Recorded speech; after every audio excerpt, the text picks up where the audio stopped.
Hey guys, Brickie here. Firstly, I want to apologize for such a long wait between this upload and the previous.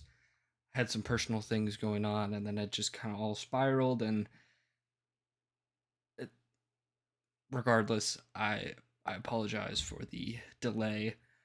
I have reached out to a few more people for some interviews, so hopefully I can start pumping those out and get at least one more interview in before the end of the year. But in the meantime, I have a very special guest that I was able to schedule an interview with. Today we have, hailing from Florida, King Palm, a very unique and interesting and very diverse chill synth artist today. I'm really excited.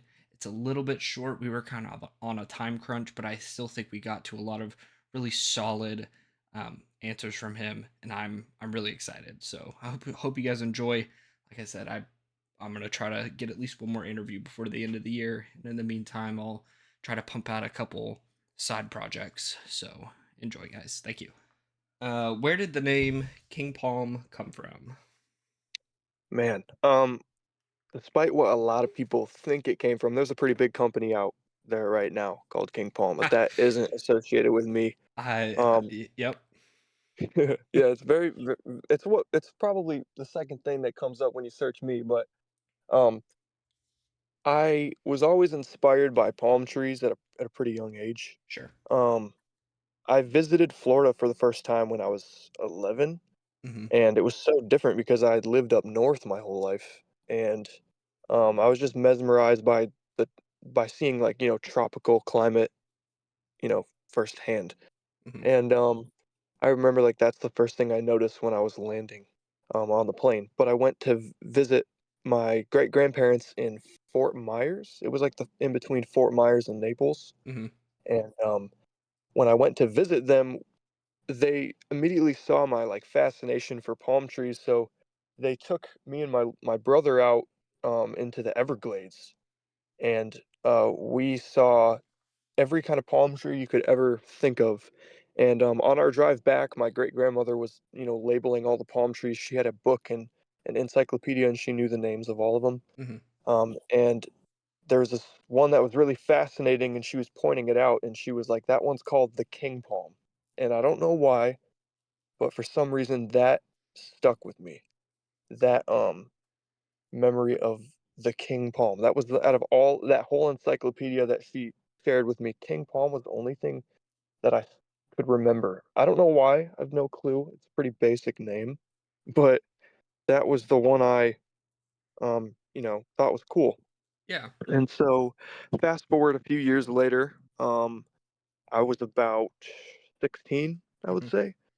And I remember thinking, I want to find new music. I don't have any music to like listen to. I've listened to all the music I can think of. So I was looking for new genres, and then eventually, I found resonance, I found electronic gems, started listening to all of that. And then I was like, you know what? I think I want to make this kind of music. So let me just what can I think of? What's a good name? It took me forever, but then I was like, oh yeah, King Palm. I'm just gonna stick with that. That was the last thing I could think of. And I think it works pretty good. I'm happy with it. Oh, yeah, it works fucking wonders for, like, the whole, like, soundscape that you build and a lot of your music, like, it fits it so well. Thank you That's so much. That means a lot. um, and that I started kinda going into it. What are some of your, like, favorite genres that you listen to and take inspiration from? That's a good question. I really like a lot of indie music or anything lo-fi. So basically anything that sounds like it's not from this era. Sure. Um, like I really love from like the 70s, that kind of sound all the way up to the early 2000s. Like I love that entire range. Mhm. Um, Most of my love for that range of time in music is pushed more towards like the upper end, so like late 80s, 90s, 2000s. And that's where I fall into. So I take a lot of inspiration from those times. My goal in my music is to fully make a song that fully replicates those sounds from that time, Mhm.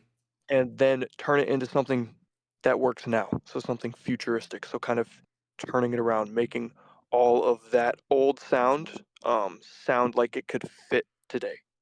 That's so yeah, I Oh, listen to a lot of that, just any kind of music that's lo-fi, indie, anything that sounds older. that's really interesting. That's a really unique vision to have.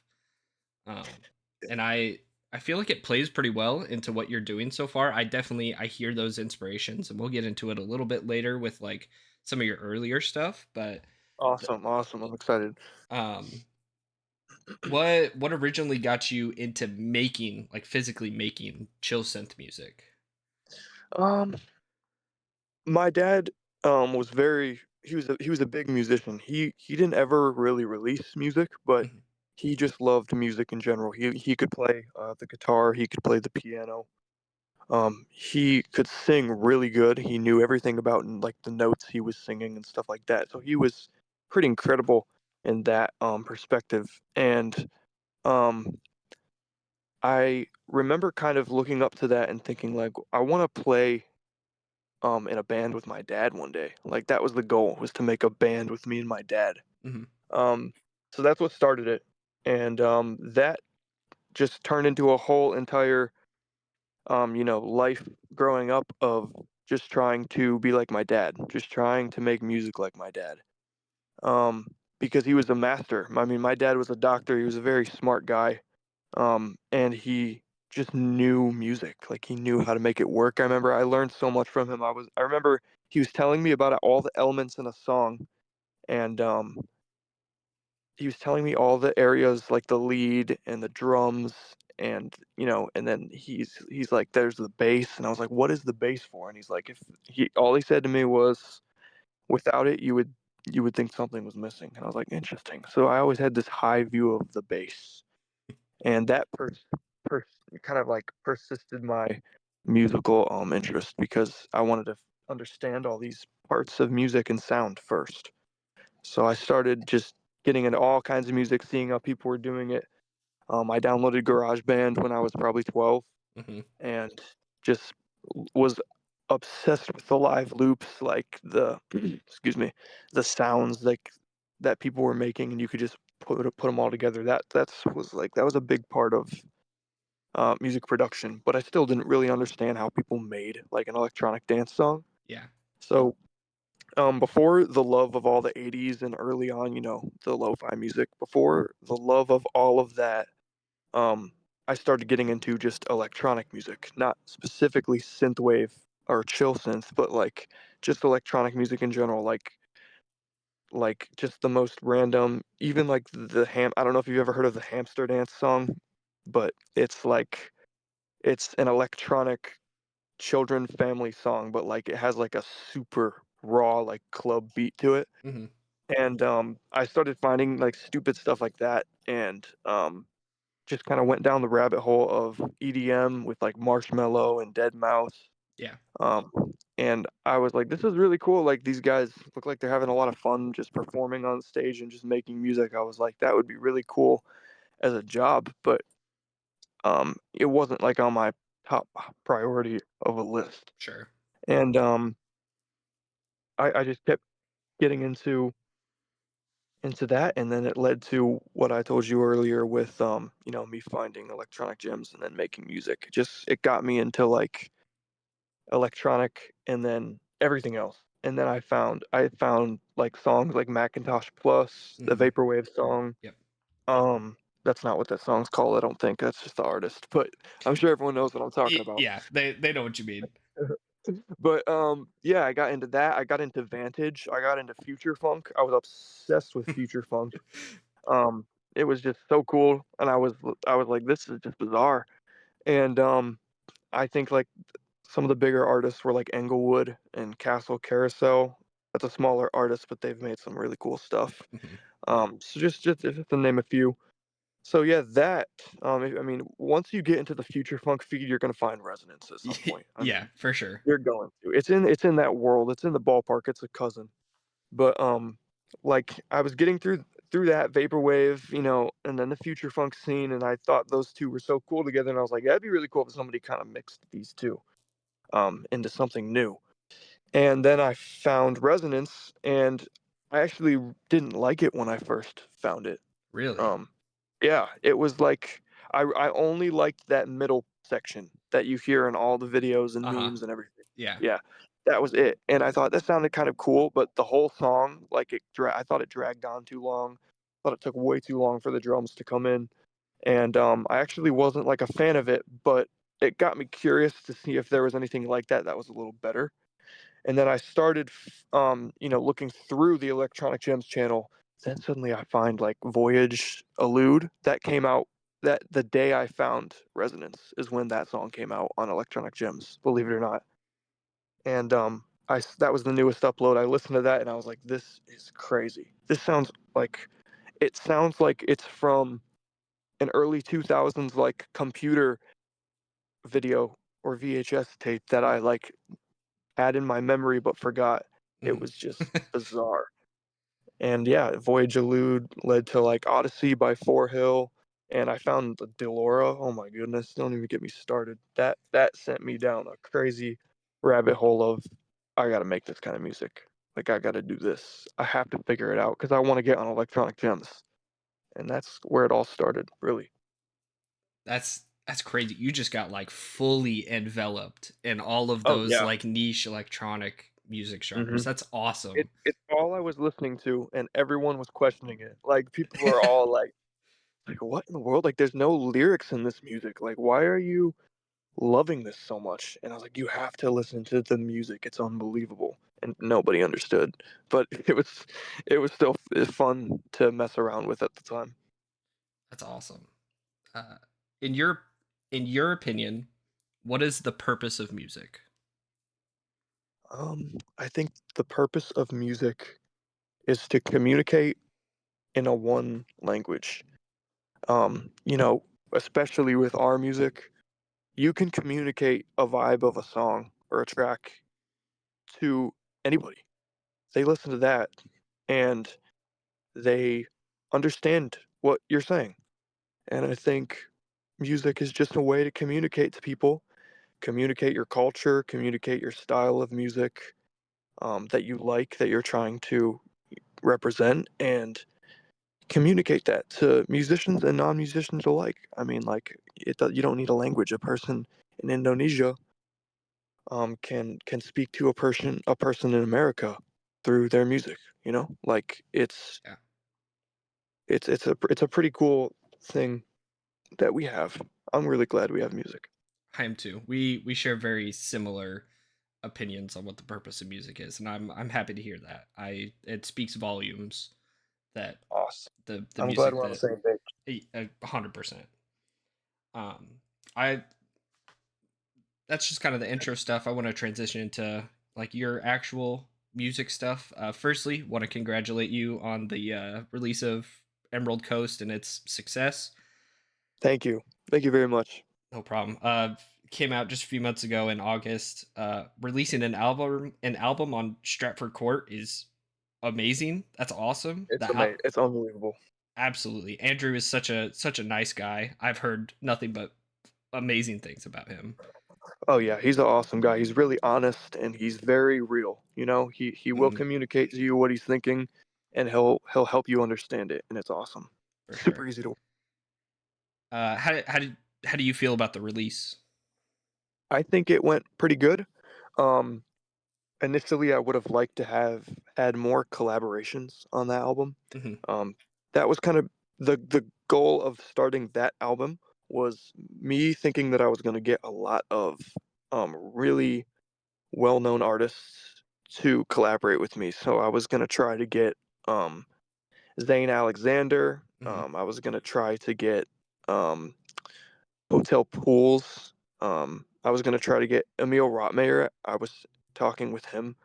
Um, but uh, we kind of couldn't really come up with anything until the day of the release. And I had so much music at that point that I was like, I need to release this. I can't hold it in anymore. It's been too long. Sure. Do you think So that opened the door though for future projects. For sure, yeah. I mean, I've had a lot of awesome messages from really great people in the community. Hotel Pools messaged me. Crocia Hmm. messaged me. That was awesome because I've listened to their music forever. Just a lot of great people, and I worked with I talk about there wasn't a lot of collaborations, but there was a very meaningful one, and that was the one with Zach.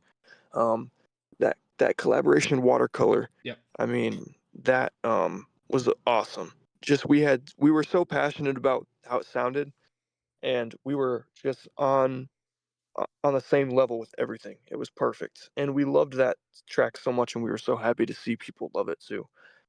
It was in an Electronic Gems compilation, which is Mhm. pretty awesome. It's another goal that I wanted to try to get in on a compilation, and Zach got on there too, and he deserved it. He did a great job on that.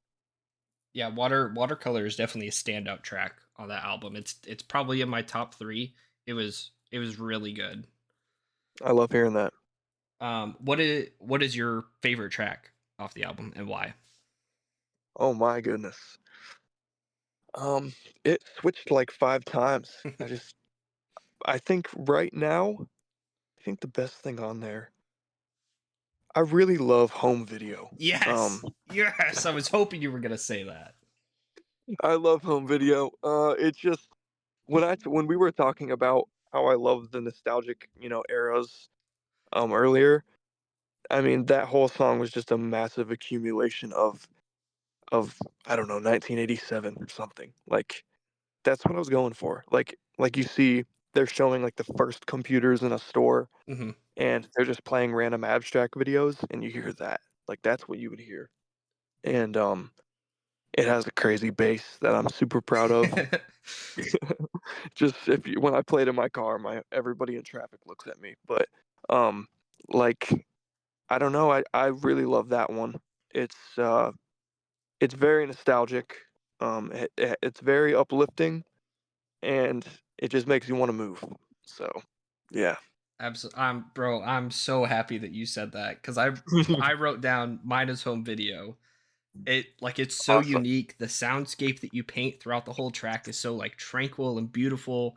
You took the words out of my mouth. It fills you with nostalgia and it's so upbeat. It's the first time I listened to that, I was like, it's the second track on the album, right? Yeah, second one. The, Yeah. the, the first time I listened to that, I said this is my favorite song. I didn't even listen to the rest of the album yet. I love hearing that because I was so happy with how it was sounding. I remember getting goosebumps making it and thinking like, "Whoa, hold on, calm down. This is you. Calm down." I don't know. I'm really happy to hear that you enjoy that. And honestly, I feel like it's kind of a spiritual successor. You have two other tracks that have a very similar feel. I want to see if Oh, you really? feel the same. Um, Yeah, what are those tracks? Daybreak off of Inlet Ah, you're and correct. We're Here Now off of what is this album? Off of Air Oh, Air Travel. Travel, yeah. Yeah. Wow.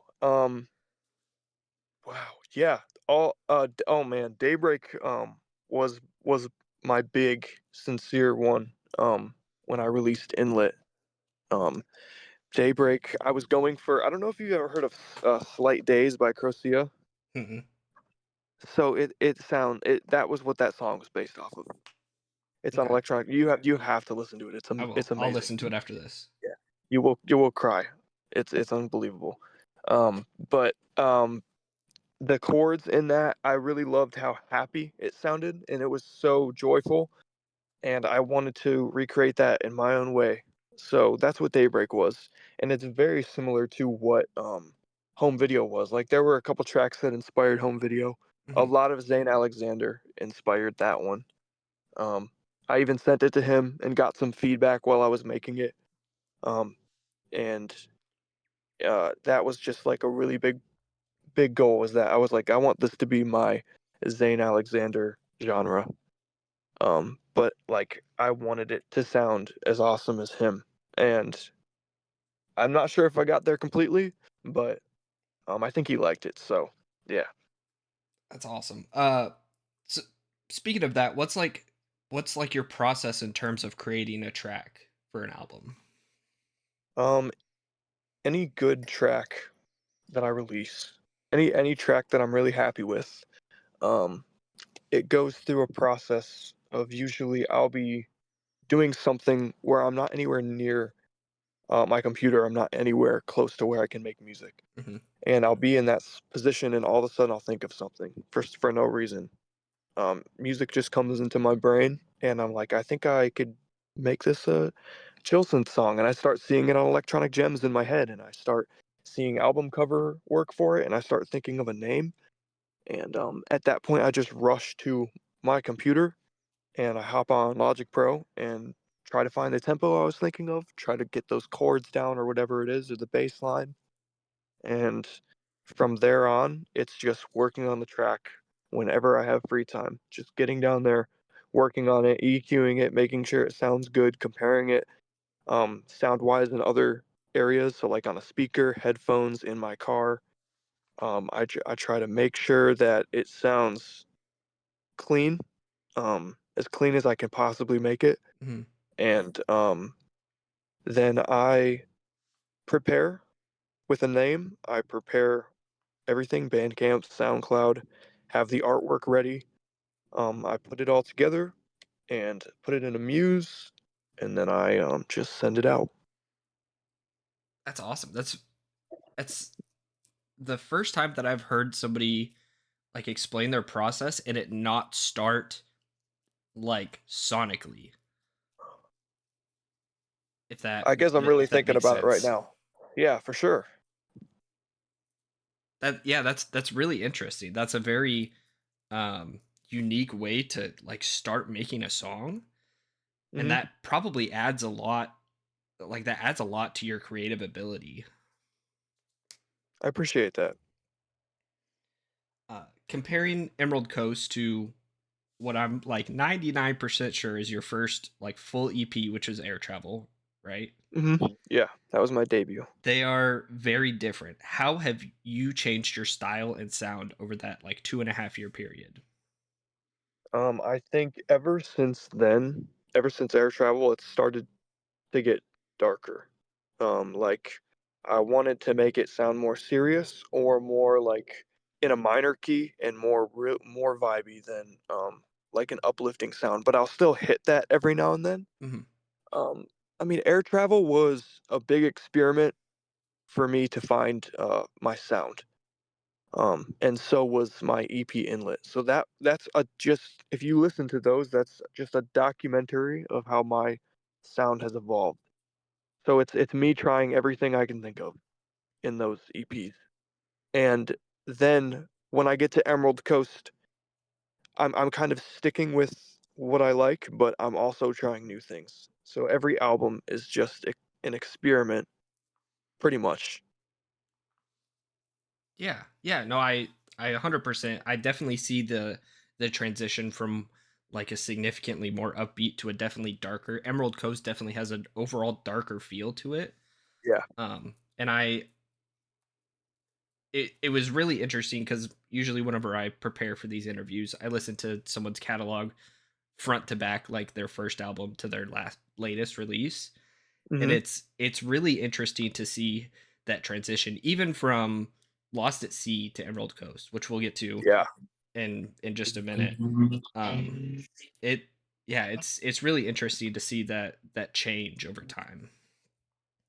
Yeah, I'm glad you noticed that because I wasn't sure if people were gonna notice. I mean, I listen to it a lot and I think about how much has changed in my life and how much that has, you know, correlated into my music. Sure. And on top of being like a primarily chill synth artist, you definitely take a lot of classic synthwave elements and implement that into your music as well. Yeah, yeah. Stuff like Coast off of Air Travel and like Sleepwalker off of Emerald Coast. You implement these like relatively sparingly, but in like really critical spots in the album. Can you kind of go into further detail on where like a synthwave influence comes in?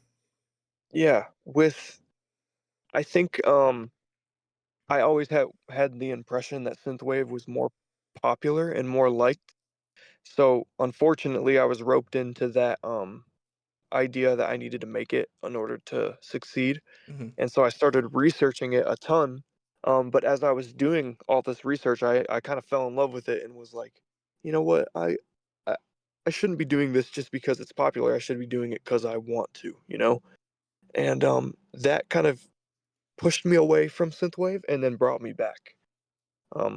So I thought, there's still a place in my heart for this specific, sound of synthwave, the darker, more serious 80s noises. Yeah. So I knew there was a place in my heart for that, and I kind of promised myself I would put at least one or two on every album or EP that I release in the future. Yeah, and I that tracks with what I've at least experienced so far, especially uh like Sleepwalker, the one that I brought up. That's towards the end of Emerald Coast, and it gives me Yeah. like Kavinsky Night Call vibes to it. Like it's Oh very yes. very driving and very kind of like heavy and bubbly. I'm really Yeah. terrible at at No, explaining that was great. music, That was but great. I definitely get that vibe, and there, exactly like you said, there's at least one like heavy synthwave influence song, and I think that really adds uniqueness and like a cohesive element to all of your albums and EPs. I appreciate that. I never really thought about it like the way you're thinking about it, but I like thinking about it like this now. Um, as I mentioned earlier, I kind of want to take a look at Lost at Sea for a sec. This was your like debut full length album, Yeah. This uh, was my first album. full length chill synth album. Mhm. Do you think it gave you any headway into the scene? Um, I don't know. It gave me an idea of what I didn't want to do and kind of what I wanted to do. So there were very few things that I took over from Lost at Sea to Emerald Coast, Hmm. because there were just a couple things I liked about it. I really rushed Lost at Sea. I didn't really take my time. I wanted to have it out like at a specific time. I had a perfect mindset for it. It was going to be the ocean theme. I was going to release it before my vacation to Florida so I could kind of like, heighten the experience of the location. Like I just released a tropical album and now I'm going to a tropical place to celebrate. Sure. So I was rushing it. Um, I rushed the art, I think. I made that in like 3 hours, that artwork. Oh, damn. Yeah. And then and that's for me. I mean, for someone else that might be perfectly fine. But for me, like that's not enough time for me to fully wrap my head around what exactly I want. Sure. So it was rushed in my opinion. And then um, this could be a little bit biased thinking, but um, after I released it, it did not one of those tracks got on Electronic Gems. So I thought, man, that is just a symptom of me rushing it. So that kind of put me in like a negative thought process of the album for a little bit. But Mhm. then I was like, hold on, this isn't, about Electronic Gems. This is about how I want to sound. So then I kind of separated from that, thankfully. Yeah, and I think that's a valid like self-criticism. I know artists are, especially like I interviewed ED209 and Electronic Visions. Both of them are very very harsh on their music. Yeah, Um so I feel like that's a valid criticism to have, that it felt rushed. And I see where you're coming from, and it definitely has a very different sound from Emerald Coast. But it sounds like you learned a lot between, like, it was released a year apart. It sounds like you learned a yeah, lot between that time. What did you learn? yeah. I did learn a lot. I learned a lot about sound design in general. Like it was kind of a burst of knowledge area in my time of making music that I don't know, something about it kind of just sparked um like new ideas for me, if that makes sense. It Mhm. was I don't know, I found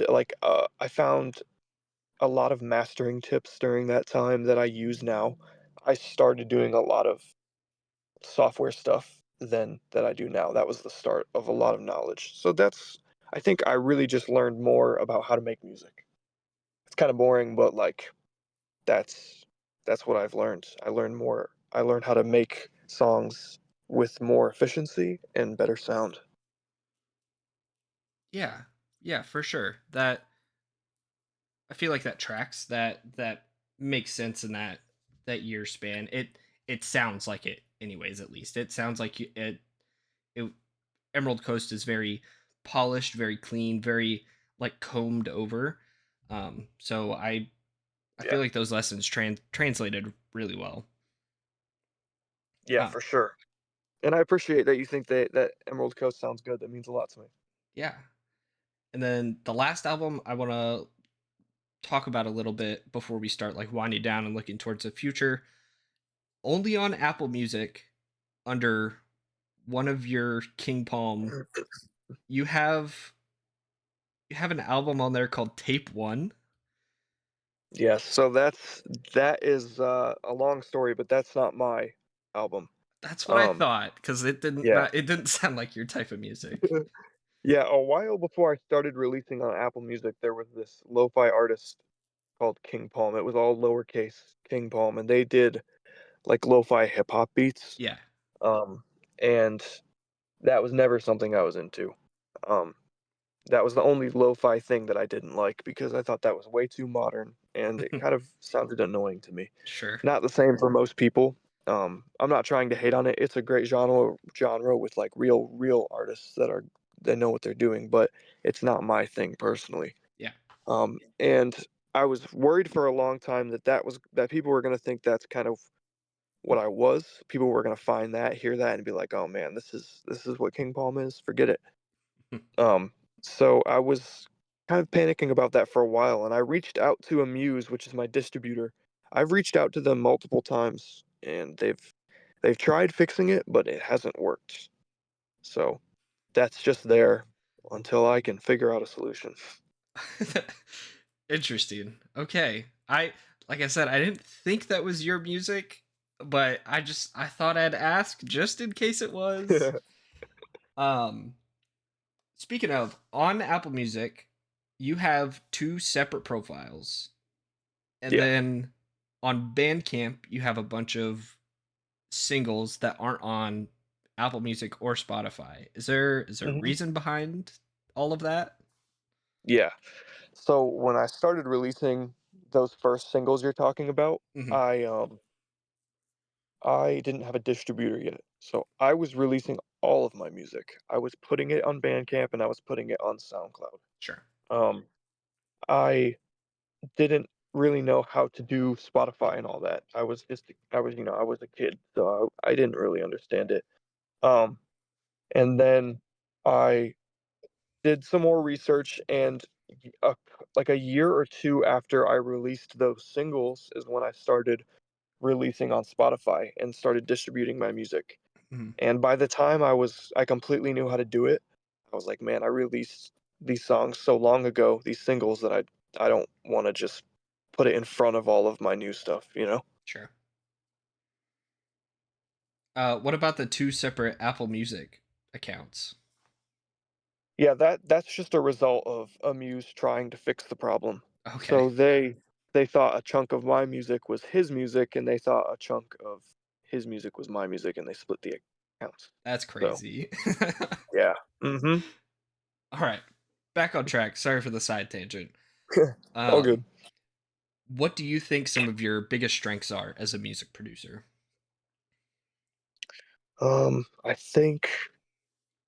I think the biggest strength is my true like admiration for music. This music in particular. I love this music, listening to this music over any other music. It's my ultimate favorite sound, chill synthwave.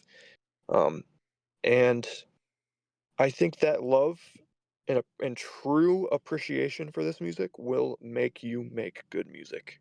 And I think that's one of my strengths, I would say. And then the other is just endurance. Just in being able to sit down and actually work on a whole song and not get bored. We're gonna touch on that first point in just a sec. What about weaknesses? I think that I have a very bad memory. So, like I was saying earlier, I'll think of things, and Uh-huh. sometimes I won't be able to get to my computer in time, and I will forget it. Like if I'm thinking of a song in my head, I'm like, oh man, I gotta make this, but I'm 20 minutes away from home, and and then a song just pops on the radio, and you're like, man, I lost it. That So that's like, yeah, that's that probably my sucks. biggest one. And then I think to combat the endurance that I was talking about, Mhm. there are times where I have no inspiration. So that's another weakness that hits me like like on a regular scheduled basis. Like usually like there will be a month where I have no inspiration, then there will be a month where I make like 5 songs. And then there will be a month where I have no inspiration. So it just repeats. It's a pattern. So And that's you got like another weakness. really really high highs and really really low lows. Oh yeah, definitely. That's a perfect way to describe it. That's I again, I think that just adds to your creative ability because whenever you're at that really high point, it lets you just pump shit out as fast and like methodically as possible. Oh yeah. Yeah, the Emerald Coast was it broke the curse. That was a 3 month inspiration jump. It was for sure a big time for that. That's good. And Uh, especially after like Rush Hour got on Electronic Gems, mhm. that I was like, "Oh my goodness. Everybody's eyes are going to be on this one now. Like I got to make It's go a time. ton of stuff." Yeah, that was go time when I got that notification. That's awesome. We love to hear that. Um, Circling back to your strength spots, where do you see the landscape of chill synth going in the coming years? I think a lot of younger people are going to start doing it. I think with Oxy and a lot of really hands-on music making things that we have that are awesome, Hmm. I think a lot of kids are going to start picking it up, and there's going to be a way younger generation of this kind of music. And I think it might be a problem for the future because we might have a mindset that's too young that doesn't kind of like fit with what we were always trying to go for Hmm. with the sound. But I think it's good for younger artists to release their music like this, but I think they should categorize it like differently than what chill synth is. Because I'm like I'm a really big pusher for like chill synth staying the way it's been for a long time. Sure. I really love how it sounded, in 2014, starting with Home, and I think we're still on the track for like what we always wanted it to sound like. Yeah. Um, but there's things that I'm worried about that will change that. I don't want change in the sound because it's got to be something preserved. I mean, what we are doing is preserving old sound, and I think we should preserve this new sound we've made as much as we can because people love it. And if we keep just doing it, then it'll grow. For sure. That's a really interesting concern. Me and Ed and Electronic Visions kind of talked about the chill synth genre starting to become oversaturated, and Hmm. having a bunch of artists start making the same sounding music.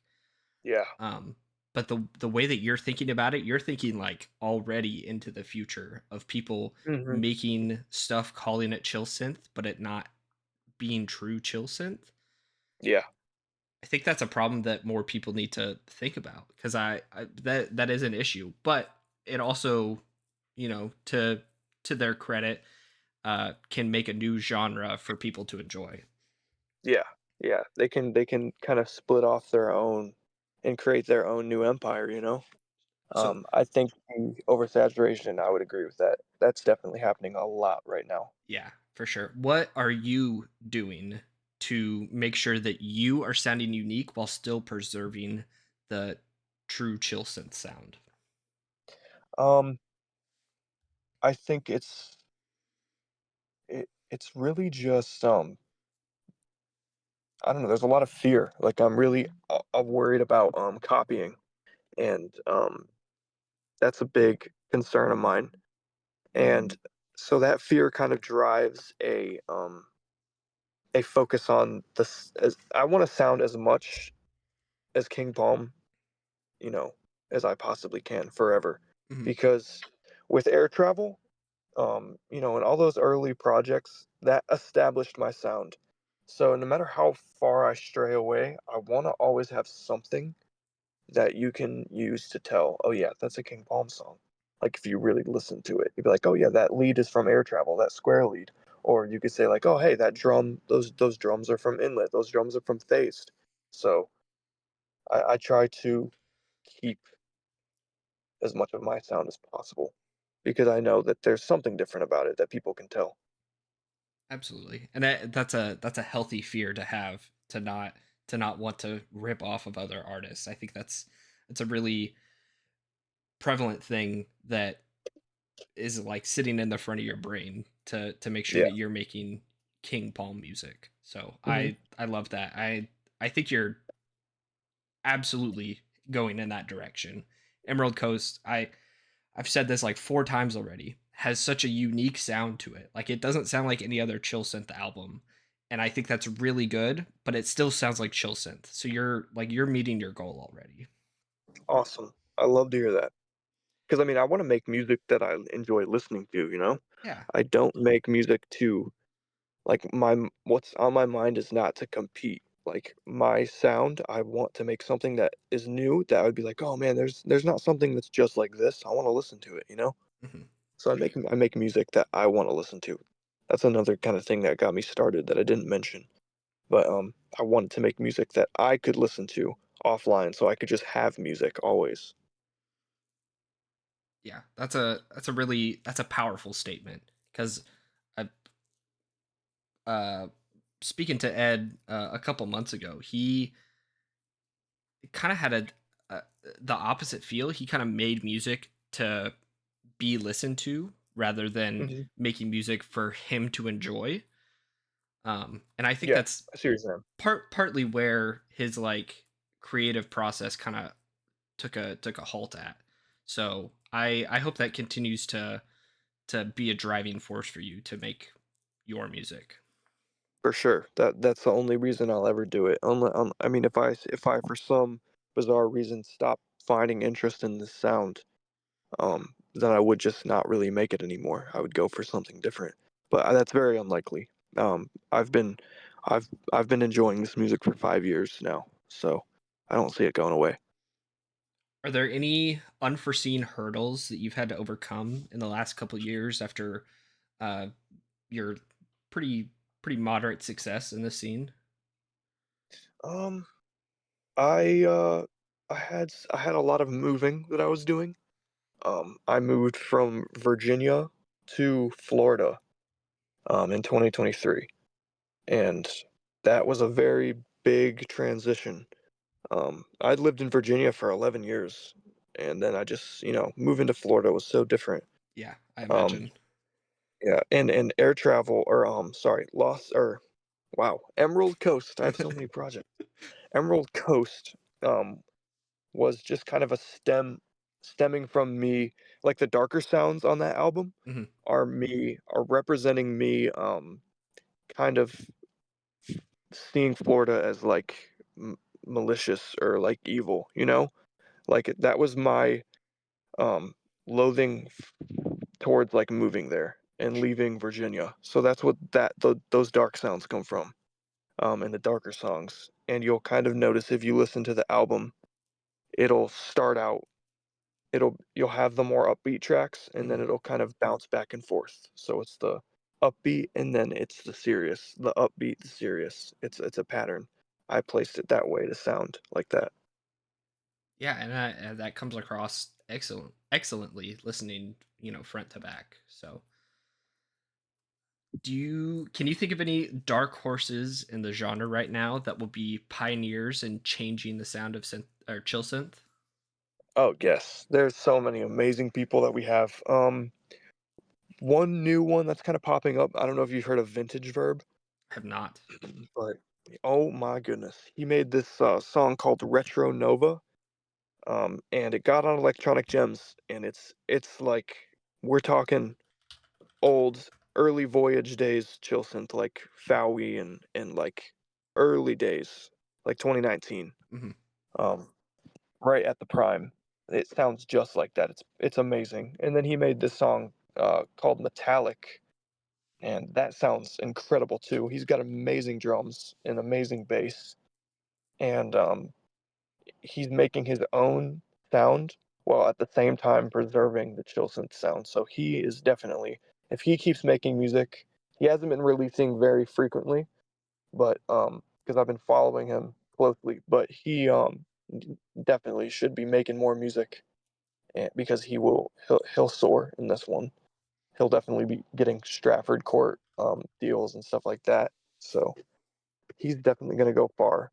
Um, we also have November. Like Yep. November has just popped off. He's gone so far. I started listening to his music right when he started releasing it. Um, I loved the longer nights and televisions. Just incredible music. I've gone him for so much like advice on how to make music. Hmm. He's taught me how to do a lot of stuff. He's very helpful, and he's great at sharing what kind of things you should get to kind of lean towards his sound. He's definitely a reason that I sound the way I do. He convinced me to get the Arturia V collection. Him and T120 convinced me, and that was a huge thing for me. So yeah, definitely November. Um, I think Tape Arcade is getting pretty good. He knows how to make great music. What's the collaboration he did that got on Electronic Gems? Do you know? I don't off the top of my head. I can check It real was with quick. another person. And I was gonna mention them too because they both are doing really good. After Rift. Yes, yeah. After Rift and Tape Arcade, those are two great ones that are they're going far. They're getting really good, I Well, think. I will be sure to check them out. Yeah, they've got some cool stuff that they're doing. A lot of their new stuff is awesome. Um, and yeah, I always think T120 is kind of moving up. He had like every single he released on Electronic Gems at one point, and he was doing amazing. I think he's gonna. I think if he keeps releasing music, um, he's gonna continue to be a prominent figure in the genre. Mhm. Of course, all the larger artists are, you know, gonna go far. Um, but I love talking about the smaller ones because there's so many, and I wish I could just somehow make a list and just have everybody see it because I have so many, and I can't think of every single one. I feel so bad. That's okay. Honestly partly why I started this project was to uh, one for myself to make sure that I am following the music that I really enjoy, and two to try to give a voice to the people who don't have one. Um, so that I 100% back that the smaller artists absolutely need more recognition. For sure, yeah. Great sounds, just not a huge reach. All right, and finally, what can we expect from King Palm in the near future? Um, I don't know. I've been thinking a lot about. I say now that I've released Emerald Coast, it was such a big project that I was kind of saying for a while I'm not gonna do another album, but I've got a lot of tracks that I'm working on suddenly. I'm right now I'm going through that motivation phase, Hmm. and I'm thinking about either doing an EP or an album next year. Um, I'm not sure 100% where I want to go with it, but just as a sneak peek, I think I want to go with like a UFO vibe for this one. Ooh, okay. Yeah. There's a couple UFO like theme songs in the genre, and they, in my opinion, they are kind of their own genre within the genre, like the UFO chill synth. Yeah. I swear it's a thing. And I want to make an album where it's all that UFO sound. So if I can do an EP or an album like that, then that would be awesome. I can already think of the artwork for it. I might as well share that too. I haven't shared it with anyone yet, but I've been thinking about like, have you heard of Eyewitness Records? Yeah. Yeah. You know the logo with the girl staring up into the stars? Yep. Yeah. So I was thinking about having something like that, but a lot of people that look like that, like made in that art world, Mhm. all lined up with glasses on, looking up at the sky, and there's like a contrail zooming over them. Ooh, I see the vision. Yeah. That sounds so good. Do you plan on sticking with Stratford? Yeah, I mean, if Stratford, would like to work with me, I'll always be open.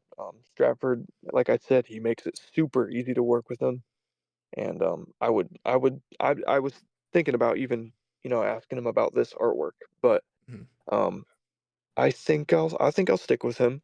I'll try new things, obviously, um, but, Stratford's a big one.